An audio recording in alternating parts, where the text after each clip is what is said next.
Assalamualaikum friends. Hello everyone. So resuming our recording with chapter number 2, Framework for Preparation and Presentation of Financial Statements.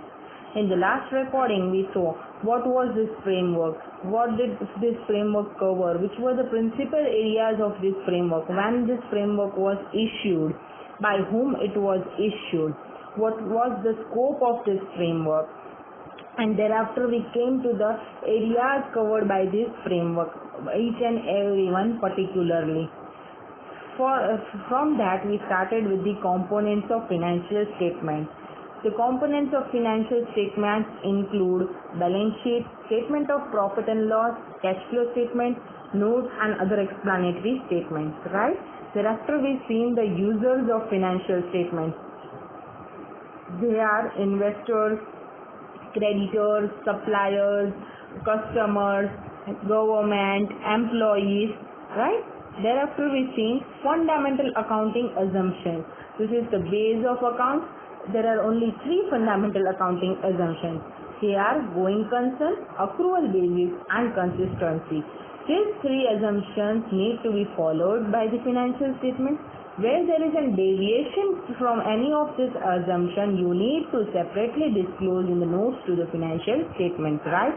But if you are following, there is no need to disclose that you have followed these assumptions, because when you prepare financial statement, it is believed that you have followed these assumptions, right? Now, we seen going concern, that there is neither an intention nor a need to curtail material business operations. Also, you expect that your business will continue in the foreseeable future. Thereafter, we will start with accrual basis. So this was going concern, and we also seen the illustration of going concern. Now we will go through accrual basis. So, what do you mean by accrual basis? Right? Accrual basis. Come here on page 2.7. According to AS1, revenue and costs are accrued, that is recognized as they are earned or incurred, and not as money is received or paid. See, mark my word, earned or incurred. हम अपने profit and loss में जब भी कोई expense display करते हैं, हमारा expense record करते हैं हमारा अकाउंट्स में, या फिर हमारा इनकम रिकॉर्ड करते हैं, so we don't see that इधर we have received the cash actually और we have paid the cash actually. हम एक्सपेंस और income statement of profit and loss में वो सब रिकॉर्ड करते हैं जो एक रिपोर्टिंग पीरियड में, एक अकाउंटिंग ईयर में इनकर हुए हैं, इनकम अर्न हुई है, हालांकि इवन दो कैश रिसीव हुआ है या नहीं है, आउटस्टैंडिंग है, फिर भी हम अपने प्रॉफिट एंड लॉस में दिखाते हैं. This is called as accrual basis, right? Then and recorded in financial statements for the periods to which they relate. ठीक है ना? Statement of profit and loss कौन सा किसका बनता है? पूरे एक साल का बनता है, मतलब कि पूरे एक रिपोर्टिंग पीरियड का बनता है, जहाँ पे हम दिखाते हैं सारे एक्सपेंस और इनकम जो पूरी ईयर में इनकर हुए या फिर अर्न हुए हैं, उस रिपोर्टिंग पीरियड में वो हम वहाँ पे दिखाते हैं. तो फर्दर हम देखते हैं कि कंपनीज एक्ट जो उनका स्टेच्यू है, कंपनीज एक्ट 2013, वो क्या बोलता है. तो जो सेक्शन 128 सब सेक्शन 1 है कंपनीज एक्ट का, वो भी यही बोलता है कि it is mandatory for all companies to follow accrual basis of accounting, right? फिर it is not necessary to expressly state that accrual basis has been followed. As I said you earlier कि ये तीनों assumptions ऐसे हैं कि if you are following, you need not disclose it. But if you have not followed these assumptions, then and only then you need to give a separate disclosure about it, right?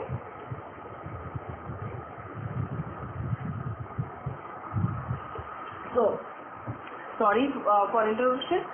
Let's take an example के अगर हम accrual basis follow नहीं करते हैं तो हम कौन सा बेसिस फॉलो करेंगे?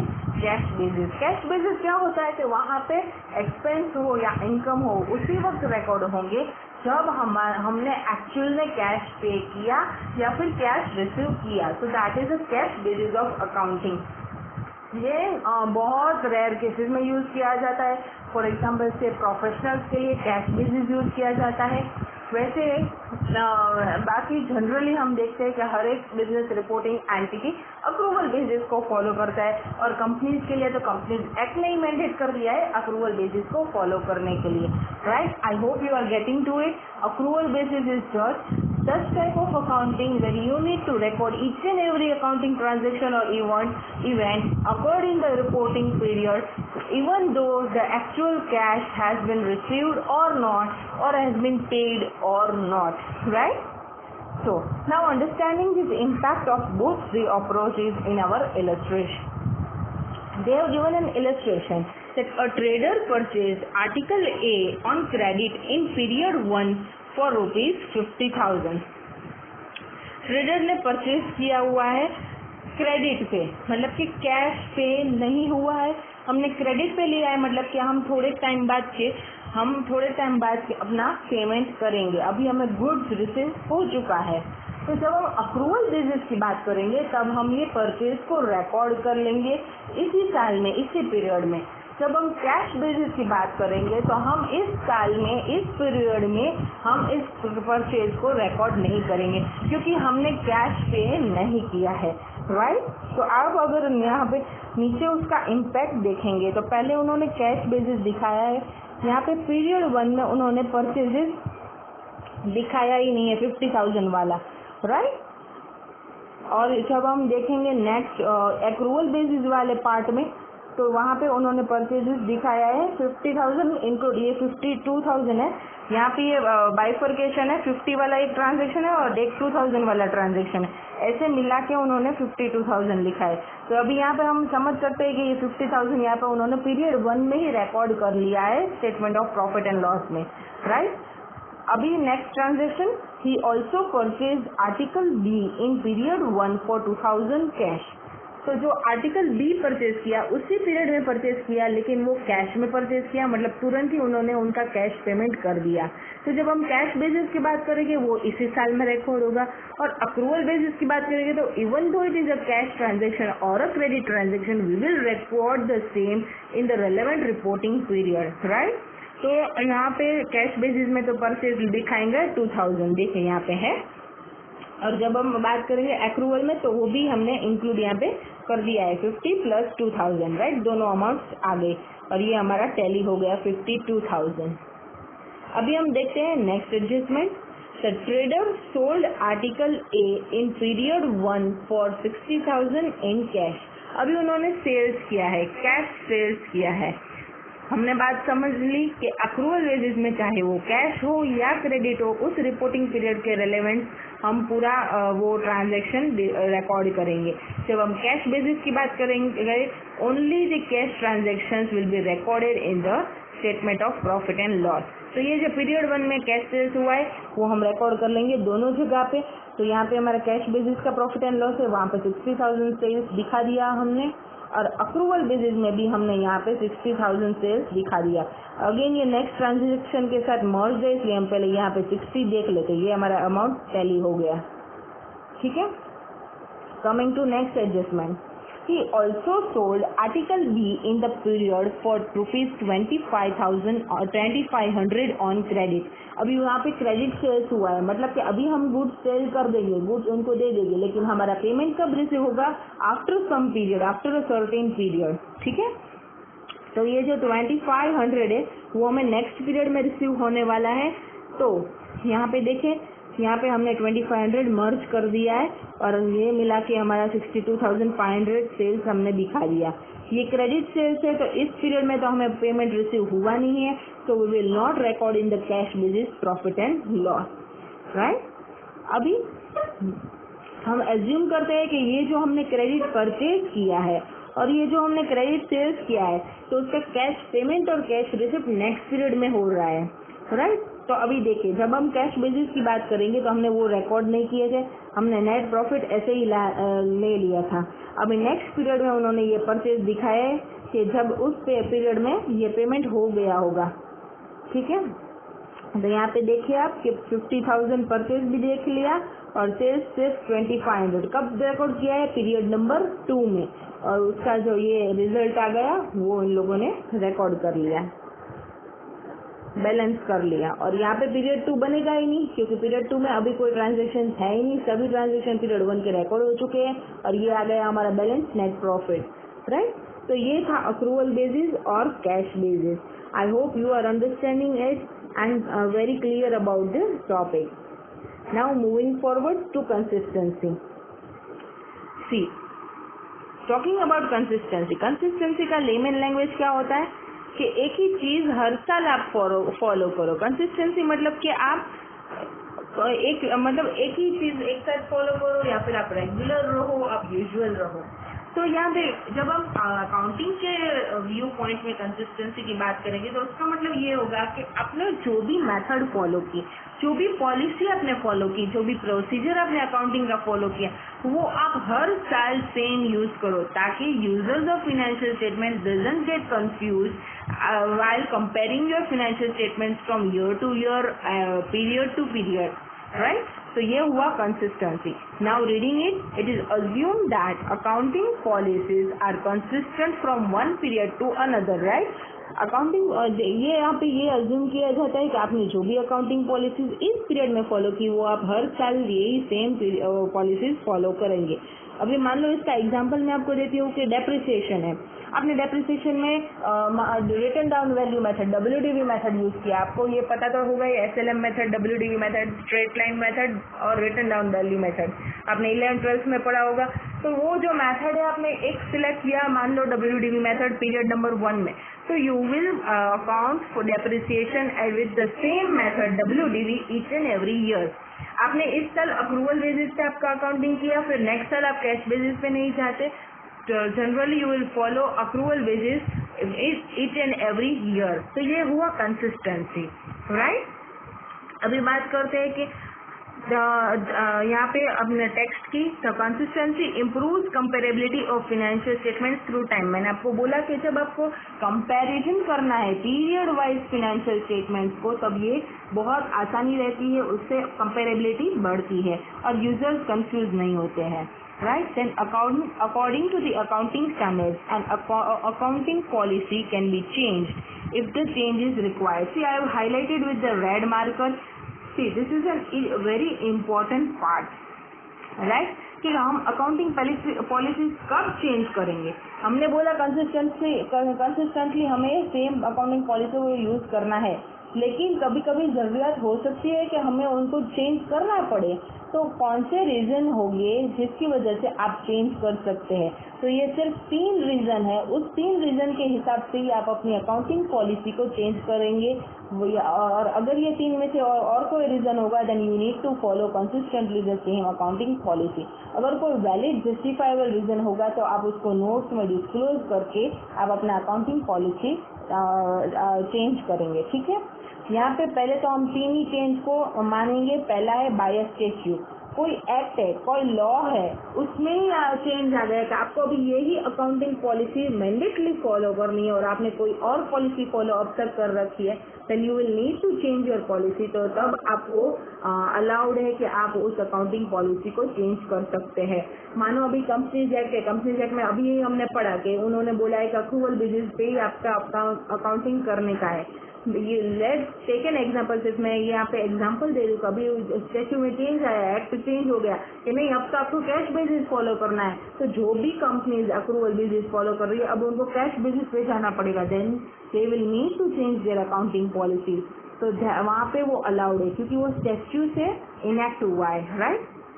फिर बाय एन अकाउंटिंग स्टैंडर्ड, हमने अकाउंटिंग स्टैंडर्ड जब पढ़ने वाले हैं, ये तो हम उसका बेस ही बना रहे हैं। तो जब अकाउंटिंग स्टैंडर्ड कोई पॉलिसी बोल रहा है, कोई ट्रीटमेंट बोल रहा है और वो वहाँ पे बोल रहे हैं अभी ये नहीं करेंगे, अभी ये सिर्फ यही करेंगे, तब भी आप अपना अकाउंटिंग पॉलिसी चेंज कर सकते हैं। And thereafter for more appropriate presentation of financial statement, जब आपको लगता है कि अगर मैं ये अकाउंटिंग पॉलिसी चेंज करेंगे तो हमारे जो फाइनेंशियल स्टेटमेंट्स है वो मोर अप्रोप्रिएट बनेंगे, मोर एक्यूरेट बनेंगे, मोर इजी, ज़्यादा अच्छा प्रेजेंटेशन दिखा पाएंगे, तब जाके आप उसको चेंज कर सकते हैं। ऐसा वैलिड कोई जस्टिफाइबल रीजन होगा तो फिर आप चेंज कर सकते हैं। जब आप चेंज कर रहे हैं then you will give a note that हमने ये you will disclose in the notes to financial statements that we have changed our accounting policy from last year and also you will show the impact on profit and loss के हमारी accounting policy change करने की वजह से हमारे result पे क्या impact आया है, राइट। नाउ मूविंग फॉरवर्ड, ये हुआ consistency. See, we've seen all the three accounting assumptions, going concern, accrual and consistency. Now moving forward, qualitative characteristics of financial statements. कि financial statements की characteristics क्या होनी चाहिए, कि financial statements कैसे होने चाहिए। First of all, understability, right? तो फाइनेंशियल स्टेटमेंट अंडरस्टेबल होने चाहिए, ऐसे होने चाहिए कि सामने वाले यूजर्स हैं उनको वो अच्छे से समझ आए, आसानी से वो पढ़ पाए और रीड कर पाए, उसको इंटरप्रेट कर पाए, right. Financial statements should present information in a manner as to readily understandable by users with reasonable knowledge of business and economic activities and accounting.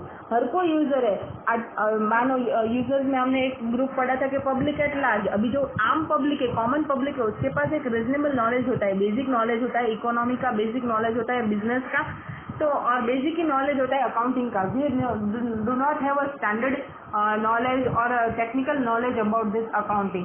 तो जब हम ऐसे यूजर्स की बात करें तो वो यूजर्स भी आपके फाइनेंशियल स्टेटमेंट्स पढ़ के अपना ये उन फाइनेंशियल स्टेटमेंट्स को समझ पाए अपने ये रीजनेबल नॉलेज के साथ। इसलिए आसानी से अपने फाइनेंशियल स्टेटमेंट्स प्रिपेयर होने चाहिए और उनको समझ आने चाहिए, right. Thereafter, relevance, it is not right to think that more information one discloses, it is better.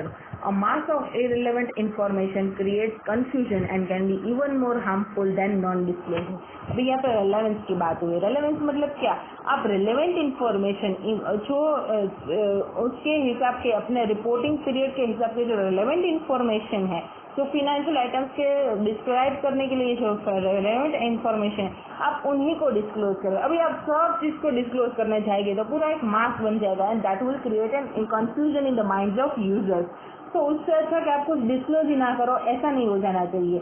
You need to provide only the relevant information that is likely to influence the economic decisions of users. ऐसी information आपको describe करने की है कि जो users है उनको जब आपके फाइनेंशियल्स पढ़ के इकोनॉमिक डिसीजन लेना है आपके रिपोर्टिंग एंटिटी के बारे में, तो it will be easier to take that economic decision. मतलब कि वही इंफॉर्मेशन जो उनके इकोनॉमिक डिसीजन को हिला सकती है कि हाँ हमें यहाँ पे इन्वेस्ट करना चाहिए या नहीं, क्या हमें इस कंपनी के शेयर परचेज करने चाहिए या नहीं, तो उस फाइनेंशियल्स को समझकर वो अपना इकोनॉमिक डिसीजन ले पाए, ऐसे रेलेवेंट इंफॉर्मेशन को हमें डिस्क्लोज करना है।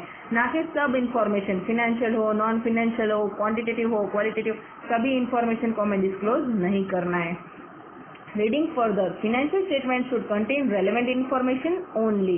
Information which is likely to influence the economic decision. See, highlight your this point by the users is said to be relevant. Such information may help the users to evaluate past, present or future events or may help in confirming or correcting past evaluations.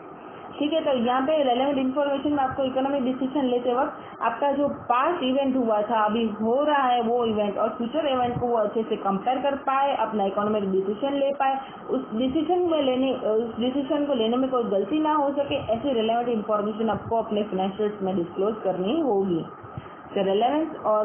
The relevance of a piece of information should be judged by its materiality. अब relevance कैसे आप जज करेंगे? Materiality.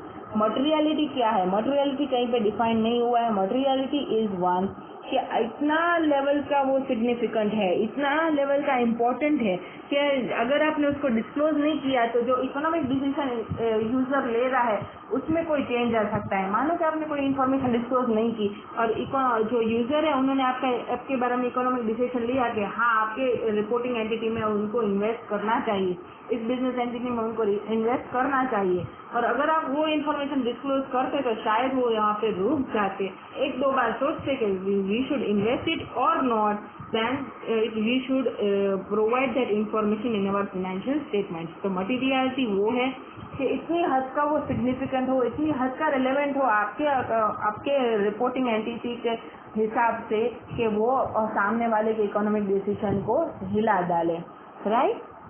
a piece of information is said to be material if its misstatement can influence economic decision by users। जैसे मैंने आपको अभी समझाया कि अगर हम उसको ओमिट कर दे या फिर उसमें कोई गलती डाल दे ऐसी इंफॉर्मेशन में, तो वो सामने वाले के इकोनॉमिक डिसीजन को पूरा चेंज कर सकता है, पूरा हिला सकता है, तो उसको बोलते हैं material, right. Next, reliability. To be useful, information must be reliable, that is to say must be free from material error and bias। Reliable मतलब कि यूजर आपके फाइनेंशियल स्टेटमेंट्स की जो इंफॉर्मेशन प्रोवाइड की गई है उस पर वो रिलाई कर सकना चाहिए, वो उस पर ट्रस्ट कर सकना चाहिए। वो कब होगा? जब आपके फाइनेंशियल स्टेटमेंट्स की जो इंफॉर्मेशन है वो मटेरियल एरर हो या फिर बायसनेस हो, उससे वो फ्री हो, तभी वो रिलाई कर पाएगा और उससे अपना इकोनॉमिक डिसीजन ले पाएंगे, right. Information provided are likely to be reliable unless transactions and events reported are faithfully represented. वो रिलायबल होगा अगर वो सब ट्रांजेक्शंस हमने फेथफुली रिप्रेजेंट किया है, हमने सब्सटेंस ओवर फॉर्म का प्रिंसिपल फॉलो किया है। जो अभी ये जो सब्सटेंस ओवर फॉर्म है वो हम AS1 में पढ़ेंगे। सब्सटेंस ओवर फॉर्म का मतलब क्या है कि आप नॉर्मल स्टैच्यू का प्रोविजन को, आप अपने प्रिंसिपल को हटा के हकीकत क्या है वो लेके आप उसका इंफॉर्मेशन डिस्क्लोज करो, तो ये हुआ सब्सटेंस ओवर फॉर्म। बिल कुछ और बता रहे हैं और इनवॉइस कुछ और बता रहे हैं, लेकिन हकीकत में कुछ और हुआ है, तो आप अगर जब उनको डिस्क्लोज करेंगे तो वो हुआ सब्सटेंस ओवर फॉर्म। मैंने ये बेसिक थोड़ा एग्जांपल दिया है, लेकिन हम इसको डिटेल में AS1 में पढ़ेंगे, right. Reporting of transactions and events are neutral, that is free from biasness. अगर हमने जो ये इवेंट्स को रिकॉर्ड किया है वो न्यूट्रल लेवल पे रिकॉर्ड किया है। ऐसे नहीं कि हमने चलो मानो कि एक्सपेंस रिकॉर्ड किया तो हमने सोचा कि नहीं हमें प्रॉफिट ज्यादा दिखाना है तो हमने उस एक्सपेंस को कम कर दिया है या इनकम को बढ़ा दिया है, ऐसा नहीं होना चाहिए, right. It should be neutral and free from biasness. जो भी हम सिग्निफिकेंट अजम्पशन ले अपने अकाउंटिंग के हिसाब से वो भी फ्री फ्रॉम बायसनेस होना चाहिए। फिर prudence is exercise in reporting uncertain outcome of transactions और इवेंट्स। प्रूडेंस क्या होता है? ये भी एक प्रिंसिपल है। प्रूडेंस ये होता है कि आपको जब भी कुछ भी रिकॉर्ड करना है, अगर इनकम अनसर्टेन है और आप इनकम को रिकॉर्ड करना चाहते हैं तो you should not record it, because के वो आपका गेन बताएगी, आपका प्रॉफिट बढ़ जाएगा और वो सर्टेन नहीं है कि सही में आपको वो आवक होने वाली है या नहीं होने वाली है। अभी आपका यूजर पढ़ के देखेगा, अरे वाह उसको तो इतनी बड़ी आवक होने वाली है, हमें यहाँ पे इन्वेस्ट करना चाहिए। फिर पता चलेगा ये आवक तो आपको आई ही नहीं, कभी इनकम तो आपको गेन हुई ही नहीं। तो ऐसे जो अनसर्टेन आउटकम्स है, अभी आपको कोई खर्चा आने वाला है, मानो कि आपके कोई लिटिगेशन चल रहा है और आपको लगता है कि आपको वहाँ पे आप ये शूट जो फाइल हुआ है उसमें आप हार जाएंगे और आपको पेमेंट करना पड़ेगा। अभी मानो कि जो प्रोबेबिलिटी है आपको लूज करने की, वो शूट फाइल हुआ है उसको, तो वो ज्यादा है, तब भी आप उसको रिकॉर्ड करेंगे कि हाँ भाई हमें लगता है कि हम ये केस जीत नहीं पाएंगे और उसकी वजह से you need to record your expense that is likely to incur, right. तो हमें यहाँ पे प्रूडेंस फॉलो करना है, बहुत मतलब कस के हमें हमारा गेन दिखाना है ज्यादा, ताकि ऐसा ना हो कि वो सब गेन देख के अट्रैक्ट हो जाए यूजर और उसके बाद पता चले कि ऐसा कुछ था ही नहीं, right. Then information in financial statements must be complete. जो भी इंफॉर्मेशन दी गई है वो पूरी कंप्लीट होनी चाहिए। तो ये हुआ reliability, right. Thereafter, comparability. Comparison of financial statements is one of the most frequently used and most effective tool of financial analysis. जब भी कोई भी फाइनेंशियल एनालिसिस करना हो कोई भी ग्रुप ऑफ यूजर्स को, तब वो कंपैरिजन को यूज करते हैं, चाहे वो पीरियड टू पीरियड कंपैरिजन हो, इंटर फॉर्म कंपैरिजन मतलब एक फॉर्म से दूसरी फॉर्म एक ही इंडस्ट्री में कंपेयर किया जाए उनके फाइनेंशियल, या फिर इंट्रा फॉर्म कंपैरिजन, एक ही फॉर्म है, एक ही एंटिटी है, उनके ही ब्रांचेस का पूरा कंपैरिजन हो, उनके ही डिपार्टमेंट के फाइनेंशियल का कंपैरिजन हो, तो ये कंपेरेबिलिटी बहुत काम आती है। फाइनेंशियल स्टेटमेंट उस तरह से होने चाहिए कि वो कंपेरेबल हो, राइट। नाउ तो ये हुए चारों characteristics: understandability, relevance, comparability and reliability. Now moving to next topic, true and fair view. अभी ट्रू एंड फेयर व्यू इसका मतलब कहीं पे डिफाइन नहीं हुआ है। ट्रू एंड फेयर व्यू है उसको कहीं पे फ्रेमवर्क ने भी नहीं बताया कि ट्रू एंड फेयर व्यू क्या होना चाहिए, कैसे फाइनेंशियल्स को आप ट्रू एंड फेयर व्यू कर सकते हैं। फ्रेमवर्क में भी कोई भी चीज इसके बारे में बात नहीं की गई है। लेकिन जब आप अपने फाइनेंशियल स्टेटमेंट को, आप अपने अकाउंटिंग को फ्रेमवर्क के हिसाब से करेंगे, आप अपने फाइनेंशियल स्टेटमेंट को प्रिपेयर एंड प्रेजेंट फ्रेमवर्क के हिसाब से करेंगे, अकाउंटिंग स्टैंडर्ड्स को फॉलो करके आप अपना फाइनेंशियल्स बनाएंगे, then your financial statements will show true and fair view, right? Now going forward अभी आप वो रीड कर सकते हैं, उसमें ज्यादा कुछ है भी नहीं। Moving forward, elements of financial statement. Financial statements के एलिमेंट्स क्या है? तो आप अगर statement of profit and loss में देखेंगे तो आप एक तरफ क्रेडिट साइड में इनकम रिकॉर्ड करते हैं और गेन्स भी रिकॉर्ड करते हैं। गेन एक तरह का इनकम ही होता है, थोड़ा सा उससे उनका मीनिंग डिफरेंट होता है। तो हम एक मेन हेड की बात करेंगे, income. Then after coming on debit side of your statement of profit and loss, expense या फिर लॉस। लॉस भी एक्सपेंस से थोड़ा होता है, थोड़ा सा उसका मीनिंग डिफरेंट है, तो हम मेन हेड एक्सपेंस की बात करते हैं। जब हम बैलेंस शीट में आते हैं तो हमारा लायबिलिटी साइड है और देन आफ्टर एसेट साइड है। तो लायबिलिटी हमारा एक कंपोनेंट एलिमेंट हुआ और एक एसेट हमारा एलिमेंट हुआ, राइट। एंड जब बैलेंस शीट में बात करेंगे तो लायबिलिटीज तो है, तो लायबिलिटी साइड में हम हमारा इक्विटी बताते हैं, हमारा ओन्ड फंड्स बताते हैं, हमारा कैपिटल हम बताते हैं। तो कैपिटल एंड रिजर्व को मिला के बोला जाता है इक्विटी। तो इक्विटी होता है, फिर देयरआफ्टर बाकी सब लायबिलिटीज आती है और नेक्स्ट साइड हमारा एसेट होता है। तो जो वो इक्विटी है वो भी हमारा एक एलिमेंट हुआ, राइट। तो ये हुए हमारे 5 element, asset, liability, equity, income and expenses. अब हर एक एलिमेंट पे थोड़े विस्तार से हम आगे बात करेंगे। So coming to our text, gains and losses differ from incomes and expenses in the sense that they may or may not arise in ordinary course of business. देखो मैंने आपका अभी गेन्स और लॉस की बात की। गेन और loss क्या है? इनकम एंड एक्सपेंस वो है कि जो आप day to day ordinary business activity करते हैं उसमें जो पेमेंट हुआ, उसमें जो रिसिप्ट हुआ, आपको इनकम अर्न हुआ, उसको हम एक्सपेंस और इनकम बोलेंगे।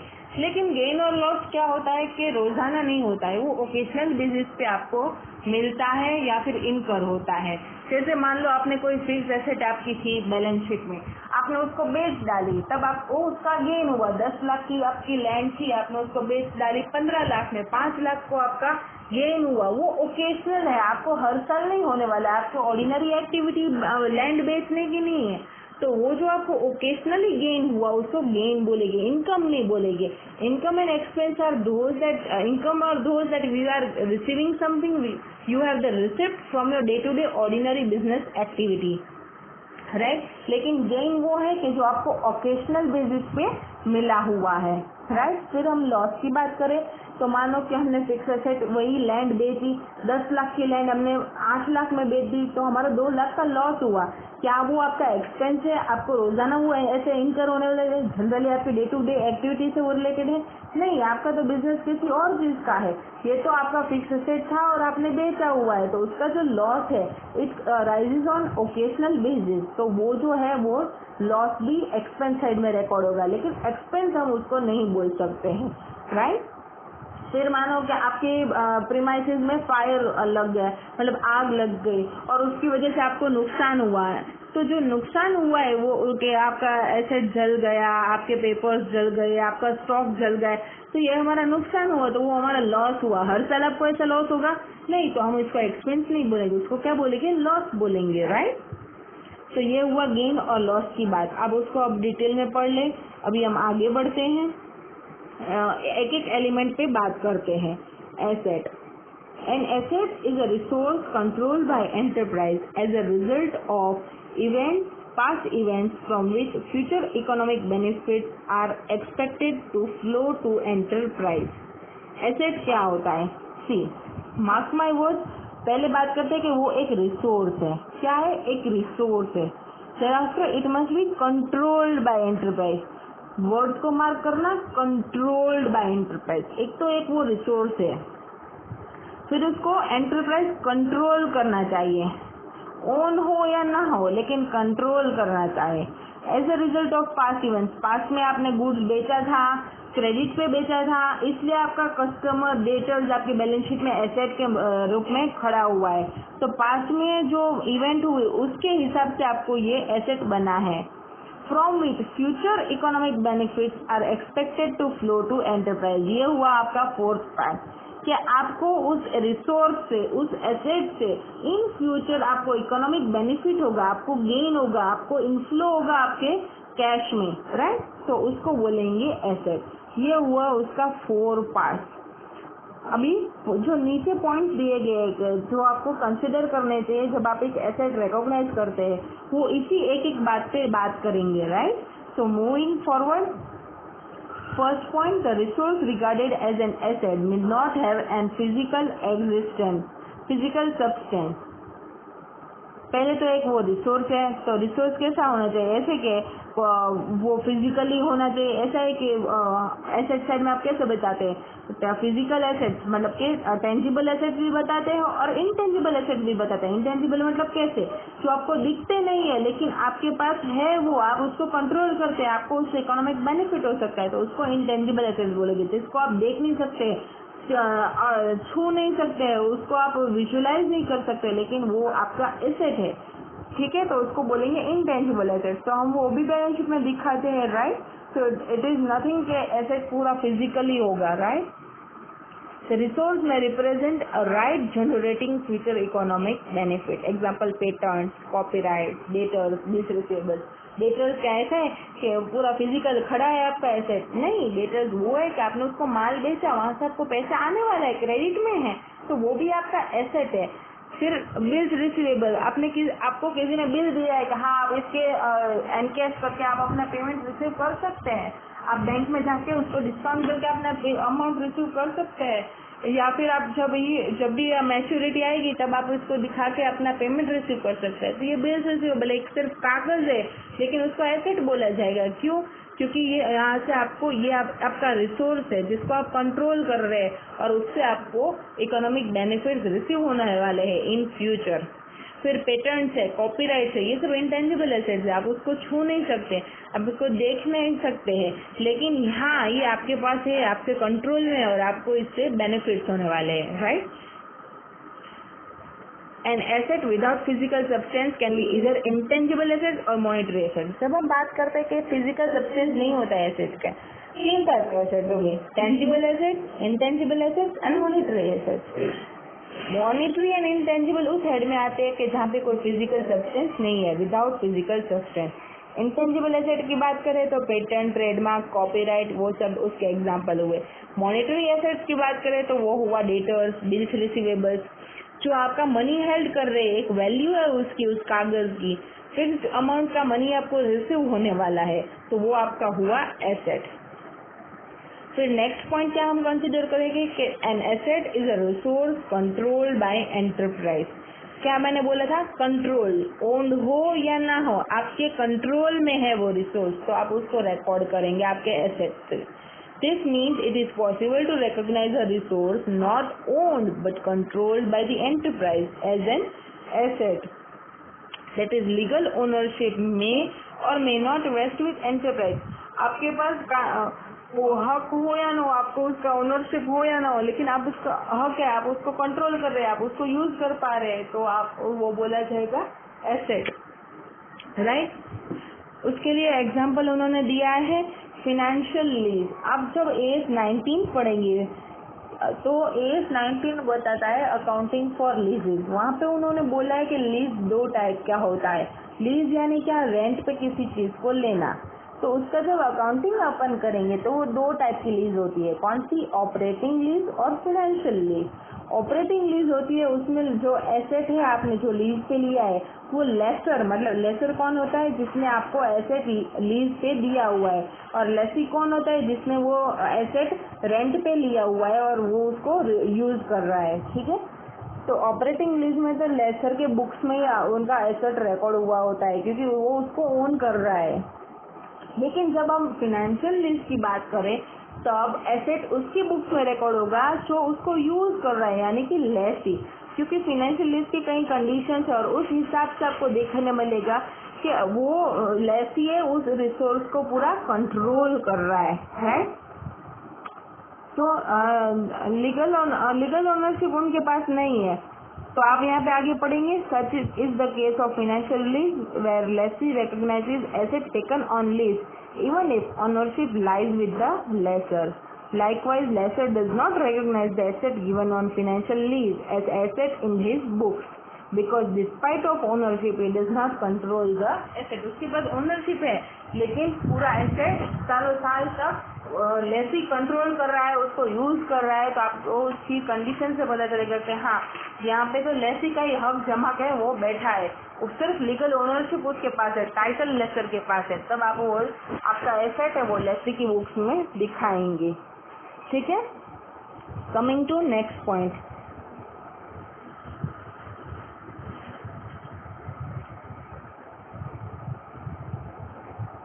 Just a second.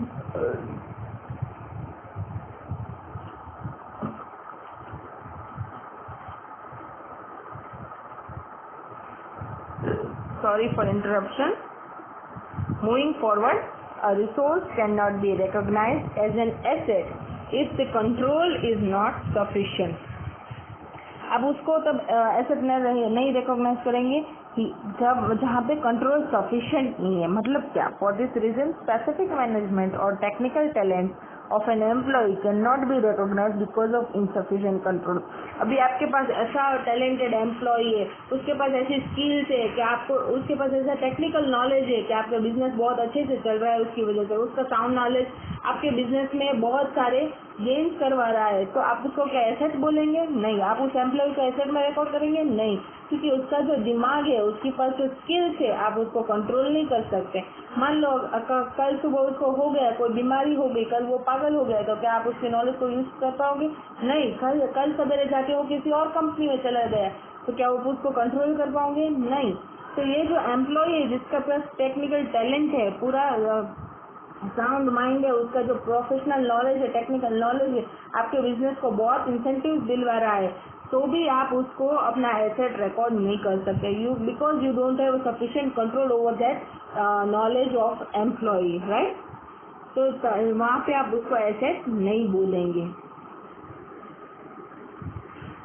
Then to be considered as an asset, it must be probable that resource generates future economic benefit। हमारा लास्ट कंडीशन क्या था कि कोई भी एसेट हो वो तभी रिकॉग्नाइज होगा जब वहाँ से आपको इनफ्लो होगा मनी का इन फ्यूचर, मतलब कि economic benefits will flow to the enterprise in the future. Now, if this economic benefit from a resource is expected to expire within the current accounting period, it is not an asset।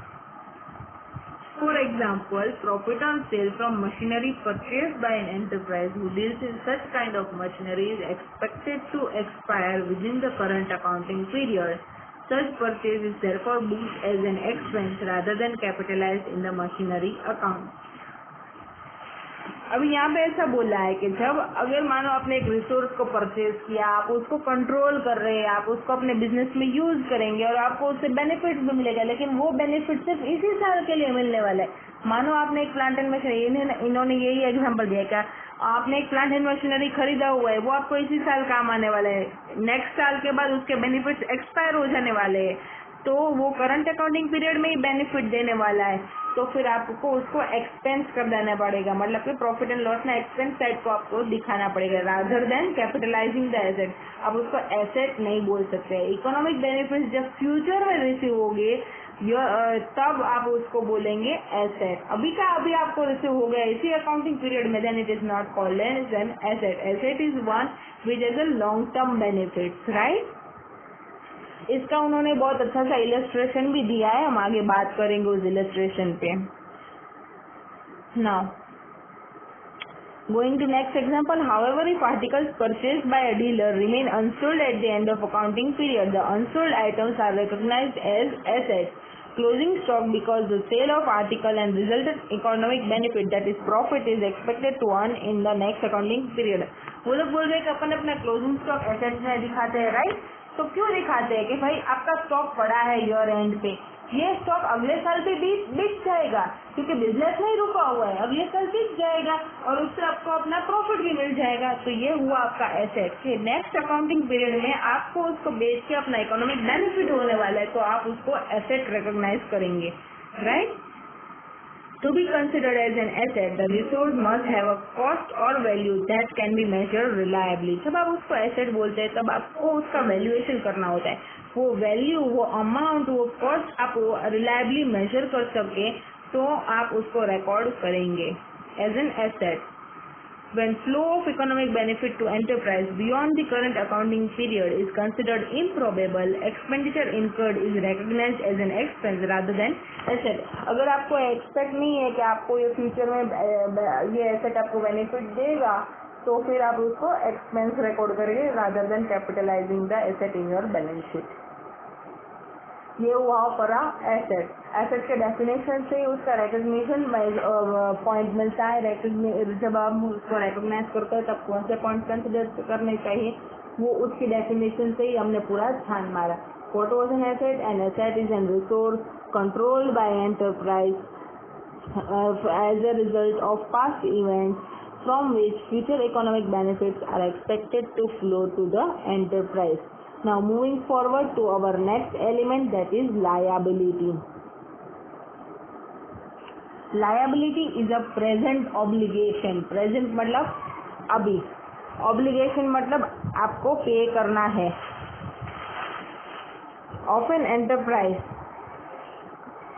enterprise arising from past event. कुछ past event, मानो अभी हम creditor की बात करें तो आपने purchase किया था, आपने अभी परचेज किया हुआ है क्रेडिट पे, तो आपको अभी आपके ऊपर ऑब्लिगेशन है कि आपको उसका पेमेंट ड्यू टाइम पे पे कर देना होगा। तो settlement of which is expected to result in an outflow of resource embodying economic benefit. उसका जब सेटलमेंट आप करेंगे तब क्या होगा, आपका पेमेंट होगा, इकोनॉमिक बेनिफिट जो है मतलब कैश आपके बिजनेस से आउट जाएगा, आउटफ्लो ऑफ कैश होगा, तो इसको बोला जाएगा लायबिलिटी।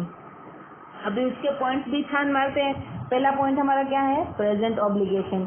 फिर arising from past event, settlement which is expected to result in an outflow, right. तो liability is a present obligation. That is obligation the existence of which based on evidence available on balance sheet date is considered probable, right? अभी यहाँ पे example उन्होंने बोला है, an enterprise may have to pay compensation if it loses a damage suit filed against it.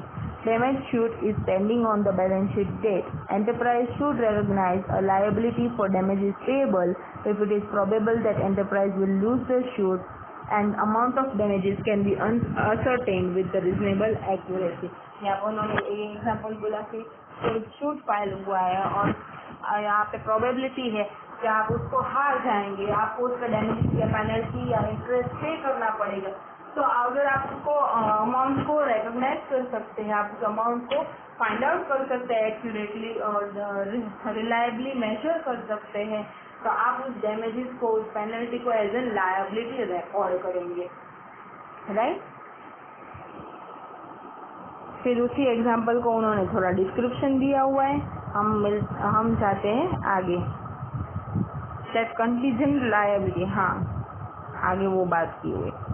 See, now the enterprise should create a provision for damages payable. अभी ये आपका probable obligation है। आज का ये जो शूट फाइल हुआ है, प्रेजेंटली ये हुआ है, पास्ट में पास्ट इवेंट, पास्ट में आपका शूट फाइल हुआ है और उसका ऑब्लिगेशन आपको होने वाला है। It is probable, certain, probably certain, तब आप उसका प्रोविजन क्रिएट करते हैं कि आपको ऐसा कोई पेमेंट आने वाला है। See, the enterprise should create a provision for damages payable for charge against profit. वो प्रोविजन कहाँ से बनता है? प्रॉफिट्स में से बनता है। आपके प्रॉफिट्स के अगेंस्ट आप उस प्रोविजन को चार्ज करेंगे और प्रोविजन एक लायबिलिटी आपका खड़ा हो जाएगा कि हाँ आपको नेक्स्ट अकाउंटिंग पीरियड में या फिर इन फ्यूचर आपको इस पेमेंट को करने का है, तो वो हमारा हो जाएगा लायबिलिटी। तो वो लायबिलिटी साइड में दिखाएंगे, राइट। तो जो प्रोविजन है, तो if probability of losing shoot is more than not losing it and if amount of damages payable is ascertained with reasonable accuracy, then you will provide a provision. In other cases, company reports the damages payable as contingent liability which does not meet the definition of liability. अभी contingent liability ऐसा है कि certain नहीं है आपको वो liability incur होगी या नहीं, ना ही आप उसका मेजरमेंट कर पा रहे हैं, तब आप नोट्स टू अकाउंट्स में, नोट्स टू फाइनेंशियल स्टेटमेंट्स में आप उसको डिस्क्राइब करेंगे कि ऐसी कोई लायबिलिटी खड़ी हुई है तो लेकिन प्रोबेबिलिटी बहुत कम है उसको इनकर करने की, या फिर उसको मेजर हम नहीं कर पा रहे हैं, तो ये हुआ हमारा कंटिंजेंट लायबिलिटी, और आप उसको नोट्स टू फाइनेंशियल स्टेटमेंट्स में उसकी बातचीत करेंगे। राइट, यहाँ पे देखे उन्होंने नीचे प्रेजेंट ऑब्लिगेशन के बारे में थोड़ी बात की है, हम उसको पढ़ेंगे। Present obligation may be legally enforceable as a consequence of binding contract, statutory requirement और they may arise from normal business practice, custom and deal and desire to maintain good business relations or act in an equitable manner। Present obligation कैसे हो सकता है, या तो वो legally enforceable हो, कोई एक्ट के हिसाब से एनफोर्स किया जाए, या फिर कोई कॉन्ट्रैक्ट है वो बाइंडिंग है आपके ऊपर और आपको उस कॉन्ट्रैक्ट के कॉन्सिक्वेंस में, आप उस कॉन्ट्रैक्ट के कॉन्सिक्वेंस में वो पेमेंट करना पड़ेगा, लायबिलिटी इनकर करनी पड़ेगी, कोई पेमेंट आएगा तो तब आपके पास ऑब्लिगेशन है। फिर कोई स्टैट्यूटरी रिक्वायरमेंट है, लॉ के हिसाब से आपको वो कोई पेमेंट करने का है, या फिर आपको नॉर्मल बिजनेस प्रैक्टिस है उसके हिसाब से आपको पेमेंट करना है, या फिर आपको अच्छे बिजनेस रिलेशंस मेंटेन करने के लिए कोई ऑब्लिगेशन आएगा, पेमेंट करना पड़ेगा, तो उसको बोलेंगे present obligation. Right, next it may be noted that certain provisions, that is provisions for doubtful debt, मतलब कि आपने क्रेडिट पे सेल्स किया हुआ है और एक आधा डेटर है, आपको उस पर भरोसा नहीं है कि ये पार्टी उठ जाने वाली है, आपका पैसा आएगा भी या नहीं, तो आप उसके लिए प्रोवाइड फॉर करते हैं, ऐसे प्रोविजन क्रिएट करते हैं। फिर डेप्रिसिएशन एक्चुअल में कोई लॉस या गेन नहीं होने वाले, लेकिन डेप्रिसिएशन आप क्यों प्रोवाइड करते हैं कि आपका एसेट आज आपने खरीदा है, लेकिन आज के बाद नेक्स्ट 5 years के बाद या फिर नेक्स्ट 10 years के बाद उसका वैल्यू वो ही नहीं रहेगा, क्योंकि यू विल यूज इट, तो wear and tear due to usage उनका वैल्यू कम हो जाएगा। जब आप उनको बेचने जाओगे तो उसका पैसा कम आएगा जब आपने परचेज किया हुआ है, तो ये हुआ डेप्रिसिएशन, उसके वजह से आप डेप्रिसिएशन प्रोवाइड करते हैं। फिर इम्पेयरमेंट लॉस के आपका एसेट है वो इम्पेयर हो गया, मतलब कि जो उसका वैल्यू है वो फेयर मार्केट वैल्यू से कम हो गया, तब आप उसको इम्पेयरमेंट लॉस करके तौर पे प्रोवाइड करते हैं। ये AS 28 में आपको आगे समझ आएगा। तो इस तरह से आपके एसेट में डिमिनिशन होने की वजह से आपने ये रिकॉर्ड किए हैं प्रोविजन, तो उसको हम लायबिलिटी नहीं बोलेंगे। ये AS 29 के प्रोविजन से जो लायबिलिटी के लिए रिकॉर्ड किया जाता है उसके स्कोप से बाहर है। Right, now a liability is recognized only when outflow of economic resources in settlement of present obligation can be anticipated and value can be reliably measured। आप उसका वैल्यू एक्यूरेटली मेजर कर पा रहे हैं, आपको पता चल रहा है कि हाँ मेरे को 5,000 का पेमेंट करने का है, हाँ मेरे को 10,000 का पेमेंट करने का है, you can measure it and it is that you are obliged to pay that, आपके ऊपर ये ऑब्लिगेशन है कि आपको पे करना ही पड़ेगा, तब आप उसको रिकॉर्ड करेंगे। अगर वो करंट ईयर में ही पेमेंट हो जाने वाला है तो फिर आप उसको लायबिलिटी नहीं कहेंगे। Right, A liability cannot arise on account of future commitment। Future में आप कोई कमिटमेंट देने वाले हैं उसकी वजह से आज लायबिलिटी नहीं खड़ी हो सकती है। लायबिलिटी उससे ही खड़ी हो सकती है कि वो प्रेजेंट में आपका ऑब्लिगेशन है, आज के दिन से आपके पास है कि हाँ आपको इस डेट पे ये पेमेंट करने का ही है। फ्यूचर में कोई कमिटमेंट होने वाला है उससे आपको कोई लायबिलिटी इनकम करने वाली उसकी बात नहीं कीजिए। कहीं पे पास्ट इवेंट कुछ ऐसा हुआ था जिसकी वजह से आज आपके ऊपर ये ऑब्लिगेशन है कि हाँ आपको ये पेमेंट करने का है, तभी वो लायबिलिटी रिकॉर्ड किया जाएगा। राइट,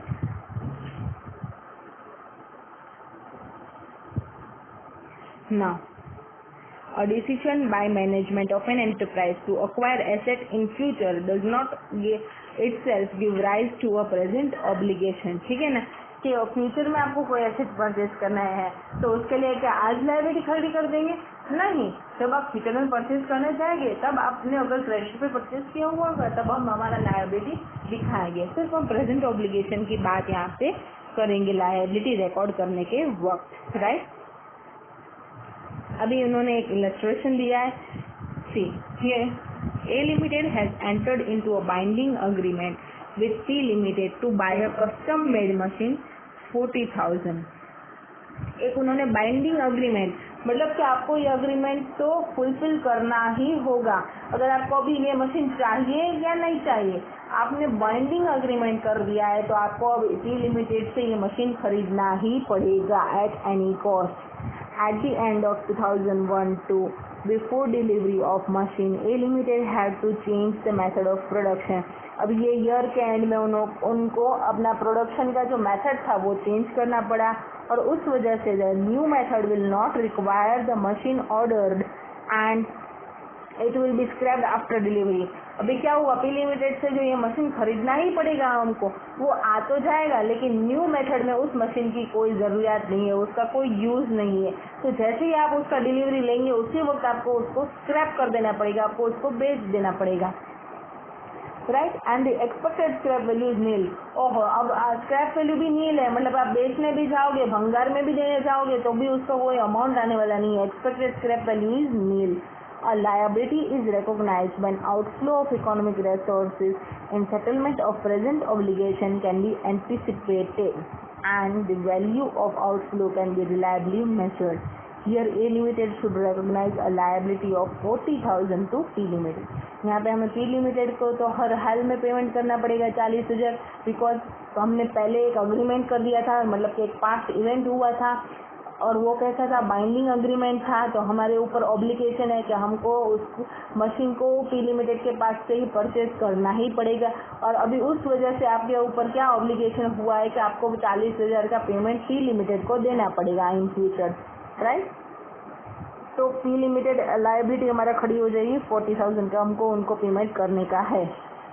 अभी लॉस हुआ है हमारा कि हम प्रोडक्शन मेथड चेंज कर देंगे, उसकी वजह से ये जो एसेट है वो एसेट रिकॉर्ड नहीं कर पाएंगे। मशीनरी आ रही है, प्लांट एंड मशीनरी आ रही है, क्या उससे अब आपको इकोनॉमिक बेनिफिट हो गए? नहीं, क्योंकि प्रोडक्शन मेथड चेंज हो गई and you don't have any use of this asset. आपको उससे कोई भी इकोनॉमिक बेनिफिट नहीं होने वाला है, तो अभी ये एसेट का कोई मतलब ही नहीं है। You can not recognise this plant and machinery as an asset. If you read this paragraph, when flow of economic benefit to the enterprise beyond the current accounting period is considered improbable, expenditure incurred is recognized as an expense rather than asset। ठीक है ना, कि अभी हमको economic benefit कुछ मिलने वाला नहीं है तो अभी हम उसको कैपिटलाइज नहीं कर सकते हैं, हमको उसको एक्सपेंस आउट करना पड़ेगा। In present case, flow of future economic benefit from machine is improbable and the entire amount of purchase price will be recognized as an expense। तो ये हर साल तो हमें ऐसा कोई एक्सपेंस होने नहीं वाला है, ये ओकेशनल बेसिस पे कोई एक लॉस हो गया है तो they have charge to the loss on change in production method and P limited will be credited and liability will be created। Thereafter profit and loss account debit, loss will in end go to statement of profit and loss expense side। So profit and loss will get debited and loss in change will get credited, right। So ये हुआ illustration। Moving forward, talking about equity। Equity is defined as residual interest in assets of an enterprise after deducting all its liability। कोई भी business है उसमें इतने सारे assets पड़े हुए हैं, उस एसेट्स को हम किस में यूज करेंगे? लायबिलिटी सेटल करने में। तो जब लायबिलिटी सेटल कर दिए जाएंगे और बाकी रेसिडुअल अमाउंट बचा हुआ कुछ अमाउंट रहेगा तो उसको बोला जाएगा इक्विटी, राइट। तो equity is excess of aggregate assets over its aggregate liability. ठीक है ना। Equity represent owners claim consisting of items like capital and reserve.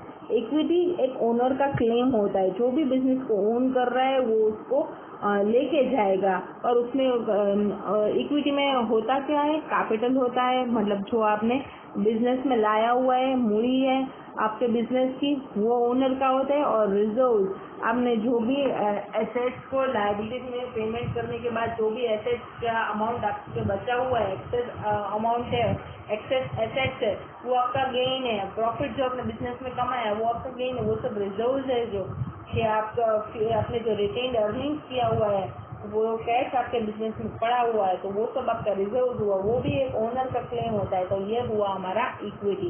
Equity is the sum total of capital and reserve, right. Now this equity is distinct from liabilities. Liability side में हम दिखाते तो है कि हाँ ये कैपिटल है, ये रिजर्व है, उसके बाद हम लायबिलिटीज बताते हैं, लेकिन एक्चुअली में इक्विटी लायबिलिटी नहीं है, वो लायबिलिटी से कुछ अलग है, हटके है, right. Now, value of equity may change either through contribution from or distribution to equity participants or due to income earned or expense incurred. Equity का जो वैल्यू है वो चेंज होगा। इक्विटी का जो वैल्यू है वो चेंज हो सकता है। कैसे? अगर कैपिटल इन लाया, कोई भी प्रोप्राइटर है, वो उन्होंने कैपिटल अपने बिजनेस में अंदर लाया, तो कैपिटल बढ़ जाएगा। कैपिटल इंट्रोड्यूस हुआ है तो उससे इक्विटी का वैल्यू चेंज हो जाएगा। फिर डिस्ट्रीब्यूशन टू इक्विटी पार्टिसिपेंट्स, जो भी शेयर होल्डर्स है आप उनको रिजर्व डिस्ट्रीब्यूट करो, बोनस शेयर डिस्ट्रीब्यूट करो, तो भी इक्विटी का वैल्यू चेंज हो जाएगा। जब हम प्रोप्राइटर की बात करें, वो विड्रॉ कर जाएगा अपना कैपिटल, तो भी अमाउंट रिड्यूस हो जाएगा, तो वैल्यू चेंज हो जाएगी।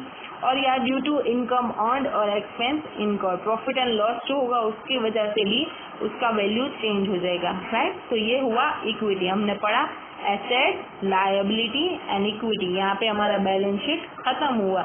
अभी हम प्रॉफिट एंड लॉस के एलिमेंट्स की बात करेंगे, वो है income and expense, right. Income is increase in economic benefits during accounting period in form of inflows और एनहांसमेंट ऑफ एसेट्स और decrease in liabilities that result in increase in equity other than those relating to contribution from equipment.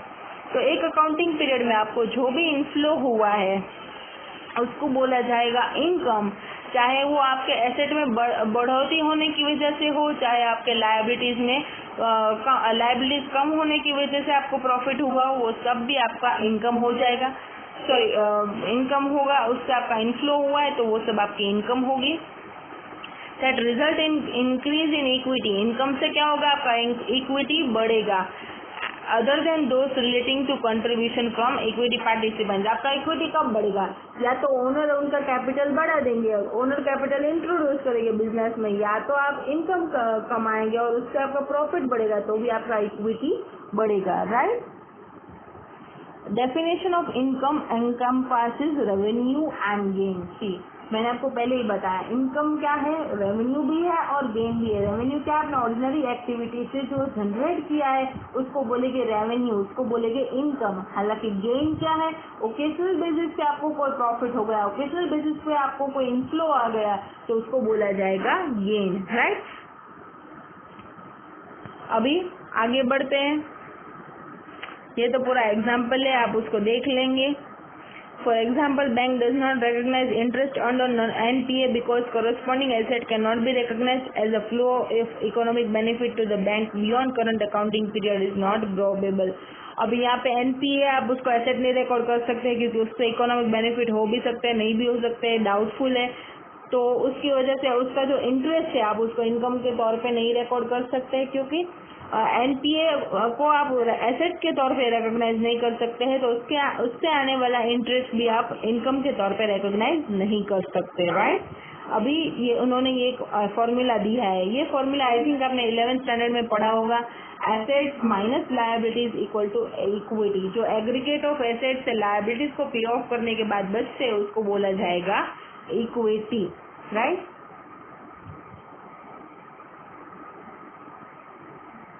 उन्होंने यहाँ पे एक example दिया है उस formula को लेके, देखें। Suppose at beginning of accounting period aggregate value of assets, liabilities and equity are 5 lakh, 2 lakh, 3 lakh. तो एसेट कितने हैं? 5 लाख, लायबिलिटी 2 लाख, इक्विटी 3 लाख। और आगे इस अकाउंटिंग पीरियड में कौन से ट्रांजेक्शन हुए? पहला तो कैपिटल इंट्रोड्यूस 20,000, तो आपका इक्विटी कितना था 3 लाख रुपया, राइट। मतलब कि 5 लाख का एसेट माइनस 2 लाख लायबिलिटी, उसको मिला के हुआ आपका इक्विटी 3 लाख, राइट। ये आपका ओपनिंग इक्विटी हुआ। अब उसमें कैपिटल इंट्रोड्यूस हुआ, राइट।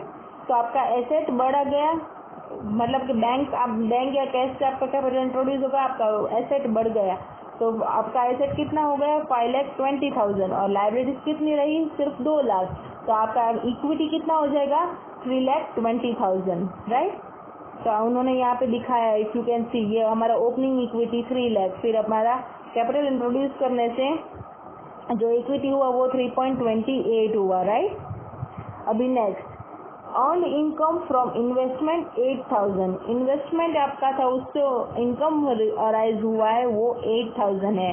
तो आपका एसेट बढ़ गया, इन्वेस्टमेंट से आया हुआ इनकम आपको अभी रिकॉर्ड करना पड़ेगा, उसका एसेट बढ़ गया तो आपको उतना पेमेंट अभी रिसीव होगा।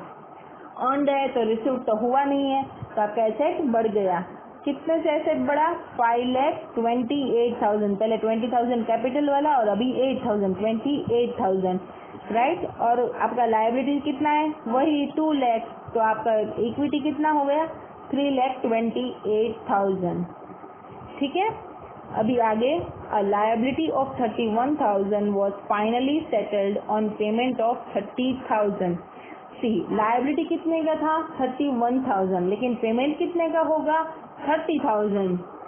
तो हमारा ये जो लायबिलिटी है 2 लाख, उसमें अमाउंट कितनी रिकॉर्ड हुई थी 31,000, not 30,000।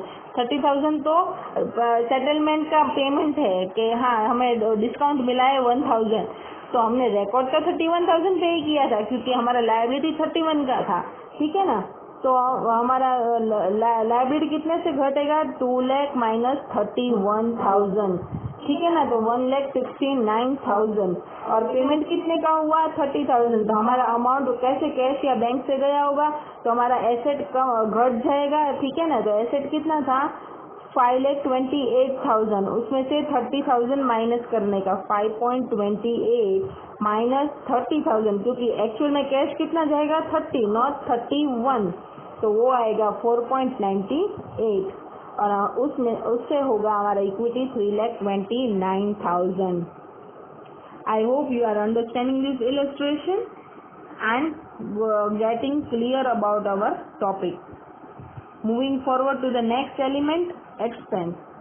An expense is decrease in economic benefit during accounting period in form of outflow or depletion of asset or incurrence of liabilities that result in decrease in equity other than those relating to distributions to equity participants. Expense क्या है outflow, कोई भी outflow होगा, कोई भी payment आपको करना पड़ेगा, कैश आउट होगा कोई भी पीरियड में आपके अकाउंटिंग पीरियड में, तो उसको बोला जाएगा एक्सपेंस। या फिर एसेट डिप्लीशन हो गए, मतलब कि एसेट की वैल्यू कम हो जाएगी और उससे आपको कोई खर्चा होगा तो वो भी आपका एक्सपेंस होगा। और इनकरेंस ऑफ लायबिलिटीज, लायबिलिटी का पेमेंट होगा, अगेन अगर amount will go out then it will become an expense, right. अभी एक्सपेंस भी क्या एनकम्पास करेगा, अपना एक्सपेंस जो ऑर्डिनरी कोर्स में हो रहा है और losses that are not occurred in ordinary course, मतलब कि ओकेशनल बेसिस पे जो लॉस इनकर होता है उसको भी हम एक्सपेंस साइड में रिकॉर्ड करेंगे, ठीक है ना। उसकी बात हमने आगे डिटेल में की थी, तो यहाँ पे मैं आगे बढ़ जाती हूँ, right. Expenses are always incurred simultaneously with either reduction of asset or increase of liability. Expense कब रिकॉर्ड होगा साइमल्टेनियसली, लायबिलिटी यहाँ पे कम होगी, लायबिलिटी यहाँ पे बढ़ जाएगी तो एसेट हमारा रिड्यूस हो जाएगा, तब हम एक्सपेंस इनकर कर पाएंगे, ठीक है ना। एसेट कम हो जाएगा मतलब कि अपना पेमेंट होगा, बैंक या कैश से पेमेंट होगा तो हमारा एसेट कम हो जाएगा और हमारा लायबिलिटी बढ़ जाएगी, राइट। तो ये हुआ हमारा expense. Now economic benefits are expected to arise over several accounting period. Expenses are recognised in profit and loss on basis of systematic and rational allocation procedure. अभी यहाँ पे उन्होंने क्या बात की है कि अकाउंटिंग पीरियड के हिसाब से रैशनली हम एक्सपेंस को रिकॉग्नाइज करेंगे, एक सिस्टमेटिक रैशनल एलोकेशन प्रोसीजर हम फॉलो करेंगे, राइट। उन्होंने यहाँ पे उसके बारे में एग्जाम्पल भी दिया हुआ है, देखिए, an expense is recognized immediately in profit and loss when it does not meet or ceases to meet definition of asset or where no future economic benefit is expected. Also, it is recognized in profit and loss when liability is incurred without recognition of asset, as is the case when a liability under a product warranty arises.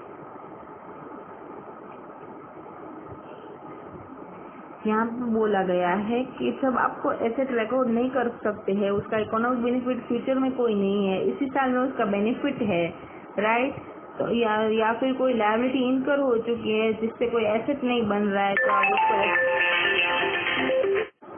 Hello वालेकुम सलाम Shem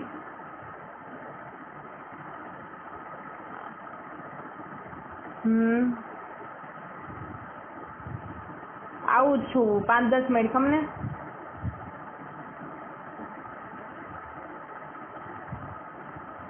છે આ લાવું છું hello hello આવું છું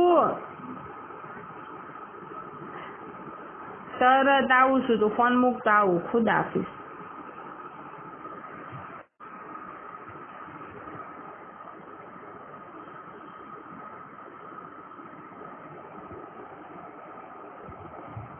ना। यहाँ पे जो बात की कि सेवरल अकाउंटिंग पीरियड्स में हमारा इकोनॉमिक बेनिफिट्स जो अराइज होगा उसके हिसाब से हम एक्सपेंस को रिकॉग्नाइज करेंगे।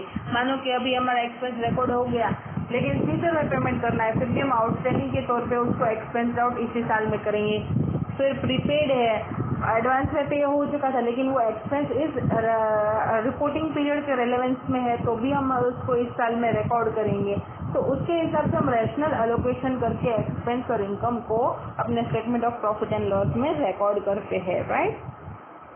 अभी उन्होंने यहाँ पे एक एग्जाम्पल दिया हुआ है, जल्दी से हम उस एग्जाम्पल को देख लेते हैं। जो पहले हमने वो लिया था एग्जाम्पल, क्या था अपना एसेट्स माइनस लायबिलिटी वाला, अभी जस्ट उसी एग्जाम्पल में है कि देखो हमारा एसेट ओपनिंग कितना था 5 लाख, लायबिलिटीज 2 लाख और उसके हिसाब से हमारा इक्विटी हुआ था 3 लाख, कैपिटल इंट्रोड्यूस हुआ था, फिर इनकम फ्रॉम इन्वेस्टमेंट हुआ था, लायबिलिटी सेटल हुआ था। यहाँ तक तो हमने देखा था और वहाँ तक हमारा इक्विटी हुआ था वो 3.29 लाख था, ठीक है।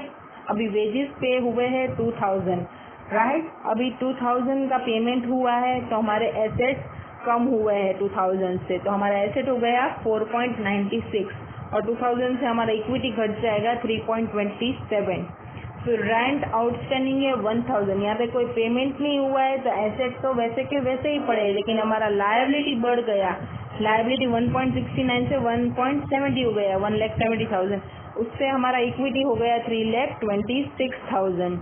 फिर ड्राइंग्स हुआ है 4000, मतलब कि हमारा इक्विटी रिड्यूस हुआ है, एसेट्स हमारी रिड्यूस हुई है, तो 4.96 माइनस 4000 4.92, लायबिलिटी वैसे के वैसे है तो उसके हिसाब से हमारा इक्विटी हुआ 3.22, right. I hope you understood this example.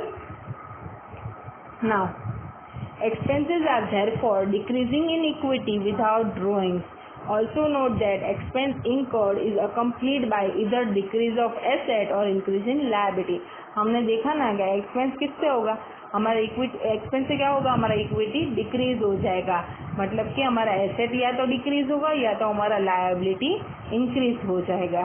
Further अभी ये फॉर्मूला दी गई है, उसका हम डिटेल में इवेल्युएशन करेंगे हमारे नेक्स्ट रिकॉर्डिंग में, ठीक है। तब तक के लिए आप ये पूरा रीड करें, वापस से पूरा रिवाइज करें और पूरे जो हाईलाइटेड पॉइंट्स है उसको अपने बुक्स में या फिर अपने PDF में जॉट डाउन कर लिए, ठीक है। थैंक यू, अस्सलाम वालेकुम।